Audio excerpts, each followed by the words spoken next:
Hello दोस्तों, आप सब कैसे हो। आई होप सो कि आप सब अच्छी होंगे। एग्जाम पॉइंट में आप लोगों का स्वागत है। एग्जाम पॉइंट की तरफ से आप लोगों के मांग पे मैंने 67 बीपीएससी पीटी एग्जामिनेशन को लेकर बिहार स्पेशल शुरू कर दिया है। बिहार स्पेशल में मैंने 2 वीडियो ऑलरेडी आप लोग के लिए डाल दिया है। आप लोग जरूर उस वीडियो को देखिएगा। और आज के सेशन में मैं आपको बिहार के प्रमुख पुस्तकालय के बारे में बताने वाली हूँ। पुस्तकालय से क्वेश्चन पूछे जाते हैं और उसके साथ साथ जो पुस्तकालय से जुड़े हुए जो नोट्स हैं, जो इम्पोर्टेंट फैक्ट्स हैं, उसको मैं अपने हैंड रिटन नोट्स में, जो मेरा ये 67 बीपीएससी पीटी एग्जामिनेशन के लिए मैंने बिहार स्पेशल तैयार किया था, उससे मैं आपको बताने वाली हूँ। यानी कि हर एक चीज मेरा खुद का लिखा हुआ हैंड रिटन नोट्स में आपको दिया जाएगा। किस तरीके से क्वेश्चन पूछा जाता है, कहाँ से क्वेश्चन आने की संभावना है, आपको हर चीज बताया जाएगा इसमें। ठीक है, तो आज के सेशन में जो है वो बिहार के प्रमुख पुस्तकालय के बारे में बताया जाएगा, साथ ही फैक्ट्स भी बताया जाएगा। उसके साथ साथ मैं आपको बता देती हूँ कि 67 बीपीएससी पीटी एग्जामिनेशन में जो विषय सूची है, इन सभी को मैं पूरा कंप्लीट करवाने वाली हूँ। 1-2 और विषय सूची में जोड़ दिया जाएगा पॉइंट्स, टॉपिक। और देख लीजिए, इधर भी है, टोटल 18 है और भी 1-2 जुड़ जाएगा। यानी जितने भी टॉपिक हैं बिहार स्पेशल पीटी एग्जामिनेशन में जो पूछे जाते हैं क्वेश्चन, जहां से सबको मैं पूरा कंप्लीट करवाने वाली हूँ। एक एक करके सब मैं कंप्लीट करवा दूंगी आपके पीटी एग्जामिनेशन से पहले। यानी कि लगभग मैं आपको बता देती हूँ, लगभग आपको 30 से 40 वीडियो आएंगे। 30 से 40 टॉपिक पर आपको बता दिया जाएगा। 30 से 40 टॉपिक जब आप बिहार स्पेशल पीटी एग्जामिनेशन के लिए कर लीजिएगा तो एक भी क्वेश्चन छूटने का कोई भी चांस नहीं बनता है। तो चलिए आज का सेशन हम लोग शुरू करते हैं। और आज का सेशन है कि बिहार के प्रमुख पुस्तकालय कौन कौन से हैं और बहुत ही इंपॉर्टेंट कौन कौन पुस्तकालय है और जिससे जुड़ा हुआ कुछ फैक्ट्स है वो भी मैं आपको बताऊंगी। तो देखिए, सबसे पहले मैंने लिखा है बिहार के प्रमुख पुस्तकालय। दूसरे एक तरफ देखिए पुस्तकालय का नाम लिखा है, दूसरी तरफ मैंने स्थान का नाम लिखा है। ठीक है, तो पहला पुस्तकालय का नाम है वो सिन्हा लाइब्रेरी। ठीक है, देखिए यहाँ पे सिन्हा लाइब्रेरी है, वो कहाँ स्थित है तो आपको पता है, बिहार में टोटल 38 जिला है। उन 38 जिला में से कौन से जिले में कौन सा पुस्तकालय है उसके बारे में यहाँ पे आप देख सकते हैं। तो देखिए, सिन्हा लाइब्रेरी जो है वो पटना में स्थित है। उर्दू लाइब्रेरी दूसरा जो है वो भी पटना में स्थित है। तीसरा श्री गोपाल नारायण सार्वजनिक पुस्तकालय, ये भरतपुर में है। ठीक है, उसके बाद है गेट पब्लिक लाइब्रेरी जो पटना के गर्दनी बाग में स्थित है। फिर उसके बाद देखिए शारदा सदन पुस्तकालय, ये जो आपका वैशाली के लालगंज में स्थित है। अगला देखिए पांचवा जो पुस्तकालय है वो शारदा सदन पुस्तकालय जो वैशाली लालगंज में स्थित है। छठा देखिए खुदा बख्शा ओरिएंटल पब्लिक लाइब्रेरी जो पटना में स्थित है। बिहार के 38 जिला में एक जिला पटना है, उसमें स्थित है। श्री हिंदी लाइब्रेरी जो नालंदा के रोहत सराय में स्थित है। ठीक है, बिहार हितैषी पुस्तकालय जो है वो पटना में स्थित है और बिहार राज्य अभिलेखागार जो पटना में स्थित है। तो टोटल 9 पुस्तकालय बहुत ही इंपॉर्टेंट है बिहार में, जो आपसे एग्जामिनेशन पीटी एग्जामिनेशन में आपसे क्वेश्चन पूछा जा सकता है। मैं आपको एग्जाम्पल के थ्रू यहाँ पे एक बता देती हूँ किस तरीके से 1 लाइनर में क्वेश्चन आपसे पूछा जाता है कि खुदा बख्शा ओरिएंटल पब्लिक लाइब्रेरी बिहार के किस जिले में स्थित है। अगर आपको पता रहेगा तो आप पटना लगा पाइएगा, नहीं तो नहीं लगा पाइए। इसी तरीके से 1 लाइनर आपसे क्वेश्चन पूछा जाएगा। अब देखिए, मैं आपको बता देती हूँ, खुदा बख्शा ओरिएंटल लाइब्रेरी बिहार का बहुत प्रसिद्ध लाइब्रेरी है। जो जुड़ा हुआ फैक्ट्स था उसको हम लोग एक एक करके देख लेते हैं। 1 लाइनर में तो आपने देख लिया कि पुस्तकालय के जो बिहार में है वो किन किन जगह पर है, आपको पता चल गया। अब इससे जुड़ा हुआ बहुत सारे फैक्ट्स हैं, उसको एक एक करके हम लोग देखते हैं। तो चलिए अब देखते हैं नोट नंबर 1। नोट नंबर 1 में देखिए क्या बोला जा रहा है, थोड़ा सा मैं ऊपर कर देती हूँ ताकि आपको अच्छे से और भी दिख सके। तो देखिए नोट 1 में जो बोला जा रहा है कि खुदा बख्शा ओरिएंटल लाइब्रेरी भारत का सबसे प्राचीन पुस्तकालयों में से एक है। ध्यान दीजिएगा, मेरी जो यहाँ पे जहाँ जहाँ मैंने पेंसिल से लाइन किया है, देखिए वहाँ पर बहुत इंपॉर्टेंट चीज लिखा हुआ है। खुदा बख्शा ओरिएंटल लाइब्रेरी भारत के सबसे प्राचीन पुस्तकालयों में से एक है। यह बिहार के प्रांत के पटना शहर में स्थित है। मौलवी खुदा बख्श खान द्वारा पुस्तकों को निजी दान से शुरू हुआ था। यह पुस्तकालय देश के बौद्धिक संप्रदायों में काफी प्रमुख है। तो जैसा कि मैंने आपको बताया था, जी खुदा बख्शा ओरिएंटल लाइब्रेरी पटना में जो स्थित है वो एक भारत की प्राचीन पुस्तकालयों में से एक है।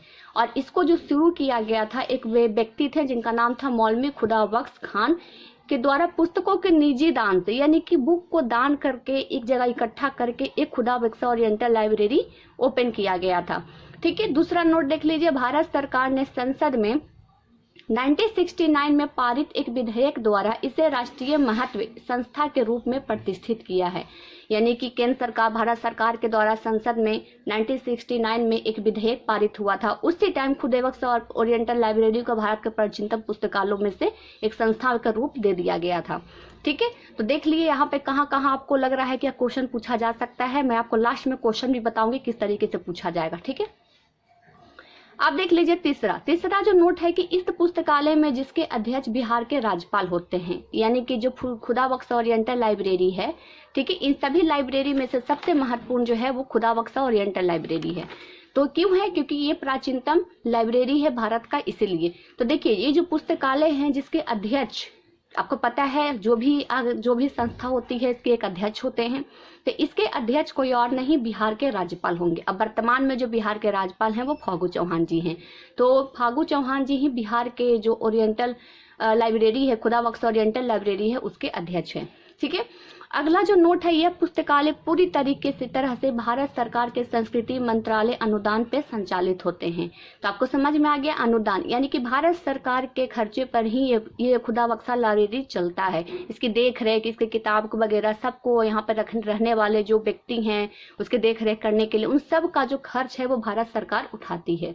ठीक है, अतः किसके द्वारा किया जाता, तो ध्यान दीजिएगा, भारत सरकार के संस्कृति मंत्रालय। ठीक है, नाम यहाँ पे देख लीजिए, कौन सा मंत्रालय के तहत, तो भारत सरकार के संस्कृति मंत्रालय के तहत ये अनुदान संचालित है।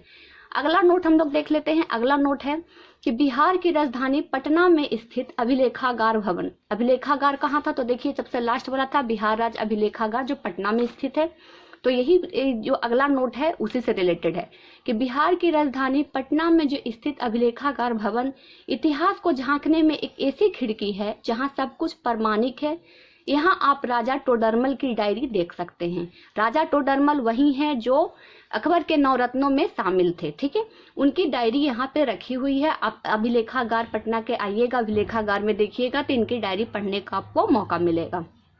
उसके अलावा देखिए यहाँ पे गांधी जी की लिखी चिट्ठी रखी हुई है और अशोक स्तंभ की प्रतिकृति है।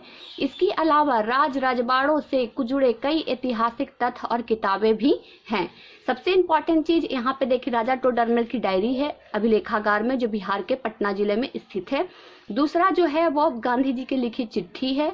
उसके बाद जो है इसके बाद राजो रजवाड़ों के लिखा ऐतिहासिक जो तथ्य और किताबें हैं। उसके अलावा एक महान सम्राट अशोक जो है उनके स्तंभ की प्रतिकृति है। ठीक है, तो ये हो गया हमारा अगला नोट। अब देखिए उसके बाद नेक्स्ट नोट में क्या है, तो नेक्स्ट नोट में यह भवन ऐतिहासिक धरोहर का ठिकाना है तथा 24 अक्टूबर 1987 को भारत के तत्कालीन उपराष्ट्रपति डॉक्टर शंकर दयाल शर्मा ने इसका उद्घाटन किया था। किसका, तो कौन सा अभिलेखागार, तो 9 नंबर में बिहार राज्य अभिलेखागार का कौन उद्घाटन किए थे, तो उपराष्ट्रपति थे उस समय के तत्कालीन उपराष्ट्रपति 1987 के थे डॉक्टर शंकर दयाल शर्मा। उन्हीं के हाथों में ये धरोहर का उद्घाटन किया गया था। ठीक है, अब अगला नोट देख लीजिए कि इस भवन में सरकारी दस्तावेजों को रखा गया है तथा स्वतंत्रता के पूर्व के समाचार पत्र भी रखा गया है। इसी कारण देश ही नहीं बल्कि विदेश में रहने वाले शोधकर्ताओं के विद्यार्थी भी यहाँ ज्ञान के केंद्र बना हुआ है। इस पॉइंट को आप समझिएगा। ठीक है, इस भवन में सरकारी दस्तावेज, ठीक है, सरकारी दस्तावेज, ठीक है, स्वतंत्रता संग्राम से स्वतंत्रता दिलाने से पहले भारत के जितने भी सरकारी दस्तावेज थे वो भी यहाँ इकट्ठा है। उसके अलावा देखिए स्वतंत्रता के पूर्व समाचार जो पत्र हुआ करते थे वो भी यहाँ रखा गया है।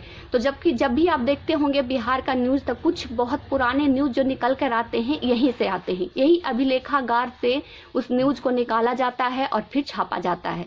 देखिए यहाँ पे साफ साफ ये भी लिखा हुआ है कि यहाँ देश ही नहीं बल्कि विदेश में रहने वाले शोधकर्ता विद्यार्थी भी ज्ञान का केंद्र बना हुआ है। ठीक है, तो यहाँ पे जो है कि बल्कि देश ही नहीं बल्कि विदेश में रहने वाले शोधकर्ता हैं जो शोध करते हुए हैं वो सब भी यहाँ बिहार के अभिलेखागार जो है पुस्तकालय है वहाँ पर आते हैं। क्यों, क्योंकि वहाँ पे स्वतंत्रता के पूर्व जो समाचार पत्र है, किस तरीके का समाचार छपता था, कैसे उसमें प्रिंटिंग होती थी, उस सब को देखकर नए अनुभव के साथ अपना काम करते हैं। तो आपने देख लिया जो भी जुड़ा हुआ जो तथ्य था। सबसे इम्पोर्टेंट जो है खुदा बख्श ओरिएंटल लाइब्रेरी सभी लाइब्रेरी में से, ठीक है, सभी पुस्तकालयों में से। उसके बाद दूसरा है राज्य अभिलेखागार, ये दूसरा इंपॉर्टेंट सबसे है। अब इससे क्वेश्चन कैसे पूछा जाएगा तो देखिए मैं आपको बता देती हूँ। आपसे पूछा जा सकता है कि खुदाबख्श ओरिएंटल लाइब्रेरी भारत के प्राचीनतम लाइब्रेरी में से एक है या नहीं है। तो हाँ है तो आपको टिक आउट करना होगा। उसके बाद आपसे पूछा जाएगा कि जो खुदाबख्श ओरिएंटल लाइब्रेरी है उसके अध्यक्ष कौन होते हैं। तो अध्यक्ष कौन होते हैं आपको पता चल गया कि अध्यक्ष कोई और नहीं बल्कि बिहार के जो भी तत्कालीन राज्यपाल होंगे वही होंगे। मान लीजिए फागू चौहान के बाद कोई और राज्यपाल आ जाते हैं तो वो राज्यपाल हो जाएंगे, ठीक है, तो वो राज्यपाल। उसके अलावा यहाँ पे एक और पूछा जाएगा कि खुदाबख्श ओरिएंटल लाइब्रेरी को एक संस्था का एक राष्ट्रीय महत्व कब दिया गया, यानी कि राष्ट्रीय प्राचीनतम पुस्तकालय का जो प्राचीनतम पुस्तकालय का जो मान्यता है वो कब दिया गया। तो इसमें लिखा हुआ यहाँ पर साथ साथ कि संसद के 1969 में पारित एक विधेयक के तहत ही खुदाबख्श लाइब्रेरी जो ओरिएंटल लाइब्रेरी है उसे एक राष्ट्रीय महत्व यानी कि प्राचीनतम पुस्तकालय को रखा गया, ठीक है। 3-4 क्वेश्चन तो आपको यहाँ बन गया। उसके इम्पोर्टेंट एक और क्वेश्चन पूछा जाएगा कि खुदाबख्श ओरिएंटल लाइब्रेरी जो है उसमें जो व्यक्ति, वो कौन व्यक्ति थे जो निजी पुस्तक यानी दान के पुस्तकों से एक लाइब्रेरी बनाए थे। तो व्यक्ति कौन थे, तो मौलवी खुदाबख्श खान। किस व्यक्ति के नाम पे खुदाबख्श लाइब्रेरी ओरिएंटल लाइब्रेरी स्थित है, यानी कि उनका नाम रखा गया है, तो नाम है मौलवी खुदाबख्श खान। इसी तरीके से आपसे क्वेश्चन पूछा जा सकता है। और एक इम्पॉर्टेंट क्वेश्चन यहाँ भी पूछा जाएगा कि खुदाबख्श ओरिएंटल लाइब्रेरी का जो खर्चा है वो केंद्र सरकार किस मंत्रालय के अधीन देती है, तो वो है सरकार संस्कृति मंत्रालय के तहत दिया जाता है। उसके बाद आपके आ जाएगा नेक्स्ट में जो आ जाएगा बिहार राज्य के पटना में स्थित जो अभिलेखागार है उनमें किन व्यक्ति की चिट्ठी रखी हुई है। तो किन व्यक्ति का चिट्ठी है, तो गांधी जी का चिट्ठी है। उसके अलावा पूछेगा ऐसे कौन से व्यक्ति का डायरी रखा हुआ है खुद बिहार के अभिलेखागार भवन में, तो राजा टोडरमल की डायरी रखी हुई है, ठीक है। और उसके अलावा अशोक स्तंभ की प्रकृति भी रखी हुई है। इसी तरीके से घुमा के क्वेश्चन पूछेगा आपसे बीपीएससी वन लाइनर में क्वेश्चन पूछे या ना पूछे, लेकिन इन सभी में से पूरा घुमा के क्वेश्चन आपको पूछने वाला है, ठीक है। उसके बाद पूछा जाएगा कि राज्य अभिलेखागार का उद्घाटन किस ईस्वी में हुआ था, तो 1987 में किया गया था कि, और उस समय इसका उद्घाटन करने वाले व्यक्ति कौन थे, तो डॉक्टर शंकर दयाल शर्मा थे जो उस समय के तत्कालीन, ध्यान दीजिएगा, तत्कालीन उपराष्ट्रपति बने हुए थे, उपराष्ट्रपति, ठीक है। तो ये सब को आपको देखना है और इन समझना है। और इसमें एक चीज और है कि जो राज्य अभिलेखागार है बिहार में जो पटना जिले में स्थित है उसमें स्वतंत्रता के पूर्व जो समाचार पत्र हैं या फिर किताबें हैं या कुछ और भी उससे जुड़े हुए तथ्य हैं वो सबको संभाल कर रखा गया है। और आपको पता है हर दिन का पेपर एक वहाँ रखा जाता है, हर दिन का एक पेपर वहाँ रखा जाता है। अगर आपको किसी भी साल का पेपर की ज़रूरत है, बहुत इंपॉर्टेंट ज़रूरत है, तो राज्य अभिलेखागार में जाके आप निकलवा कर उसमें जो भी आपको ज़रूरत है आप उसको देख भी सकते हैं। यहाँ तक कि जो राज्य अभिलेखागार है ये आपकी मदद भी करती है, ठीक है। तो ये राज्य अभिलेखागार पटना जिला में स्थित है और मैं पटना की ही रहने वाली हूँ तो मैंने इसको देखा भी है। बहुत बड़ा सा एक भवन बना हुआ है, हालांकि मैंने अंदर नहीं गई हूँ, बाहर से मैंने देखा है इसको। तो वन लाइनर में आपको पता चल गया कि बिहार के जो प्रमुख पुस्तकालय हैं कौन कौन से हैं, सिर्फ 9 है, 9 ही आपको याद करनी है। वन लाइनर में तो आपने याद कर लेंगे, लेकिन इससे जुड़ा हुआ जो तथ्य है जो मैंने आपको हैंड रिटन नोट्स में मैंने आपको बताया ये बहुत इंपॉर्टेंट है, क्योंकि जो भी क्वेश्चन आपको पूछा जाएगा यहीं से पूछा जाएगा।